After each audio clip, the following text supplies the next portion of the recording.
கடலூர் மாவட்டம் புதுச்சித்திரம் அருகே டாஸ்மாக் கடையை மூடக்கோரி பொதுமக்கள் போராட்டத்தில் ஈடுபட்டிருக்கிறார்கள். அண்மை செய்தியை பார்க்கிறோம்.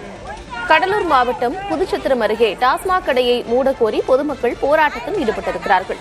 ரயிலடி அருகே உள்ள டாஸ்மாக் கடைக்கு பூட்டு போட்டு பொதுமக்கள் போராட்டத்தில் ஈடுபட்டனர். பள்ளி மற்றும் விவசாய நிலத்தின் அருகே உள்ள டாஸ்மாக் கடையால் பாதுகாப்பு இல்லை என்று புகார் தெரிவித்து இந்த போராட்டத்தில் மக்கள் ஈடுபட்டிருக்கிறார்கள். விவரங்களோடு இணைந்திருக்கிறார் செய்தியாளர் ஸ்ரீதர். மக்கள் போராட்டத்தில் ஈடுபடக்கூடிய அந்த காட்சிகளை பார்க்கிறோம். இந்த டாஸ்மாக் கடை சரியாக எந்த இடத்தில் இருக்கிறது? எவ்வளவு நாட்களாக இந்த டாஸ்மாக் கடையை மூட வேண்டும் என்ற போராட்டம் இருக்கிறது?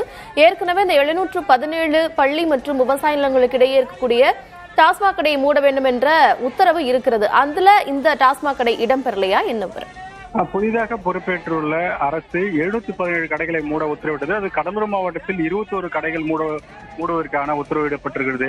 இந்நிலையில் தான் தற்போது பல இடங்களில் இதேபோல் போராட்டங்கள் வெடிக்க தொடங்கியுள்ளது. குறிப்பாக அனைத்து டாஸ்மாக் கடைகளும் மூட வேண்டும். அதிலும் குறிப்பாக இதுபோல விவசாய நிலம் மற்றும் பள்ளிகளுக்கு அருகே இருக்கும் டாஸ்மாக் கடைகளை உடனடியாக மூட வேண்டும். நீங்கள் பார்த்துக் கொண்டிருக்கும் இந்த காட்சி என்பது புதுச்சத்திரம் ரயிலடி அருகே உள்ள டாஸ்மாக் கடை. இந்த கடையால் அங்கிருந்த விவசாய நிலம் கடுமையாக பாதிக்கப்படுகிறது. அதன் அருகே பள்ளியும் இருப்பதாக அந்த கிராம மக்கள் குற்றம் சாட்டி கடை திறந்ததும் உடனடியாக இவர்கள் சென்று அந்த ஊழியர்களை வெளியேற்றி கடையை மூடி பூட்டு போட்டு அங்கே போராட்டத்தில் ஈடுபட்டார்கள். காவல்துறையும் வருவாய்த்துறையும் அவர்களுடன் பேச்சுவார்த்தை நடத்தி விரைவில் இது சம்பந்தமாக அதிகாரிக்கு தெரியப்படுத்தப்பட்டு விரைவில் நடவடிக்கை எடுப்போம் என அமைதி பேச்சுவார்த்தை நடத்தினார்கள். ஆனால் அவர்கள் எங்கள் கடையை மூடினால்தான் இங்கிருந்து வெளியேறுவோம் என்று தொடர்ந்து போராட்டம் நடத்துகிறார்கள். காவல்துறை தற்போது ஒரு உறுதியளித்திருக்கிறது. இது குறித்து மாவட்ட நிர்வாகத்திற்கும் அரசுக்கும் தகவல் தெரிவிக்கப்பட்டு கடையை அகற்றுவதற்கான நடவடிக்கை மேற்கொள்கிறோம் என்ற உறுதி அளித்ததை அடுத்து தற்போது போராட்டம் தற்காலிகமாக விலக்கிக் கொள்ளப்பட்டது.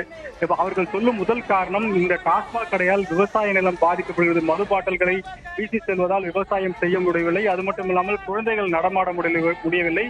ரயில் நிலையத்திலிருந்து மக்கள் வெளியே வரும்போது அது பாதிப்பு ஏற்படுகிறது. இப்படி பல்வேறு குற்றச்சாட்டுகளை வைத்து இந்த போராட்டம் நடைபெற்று வருகிறது.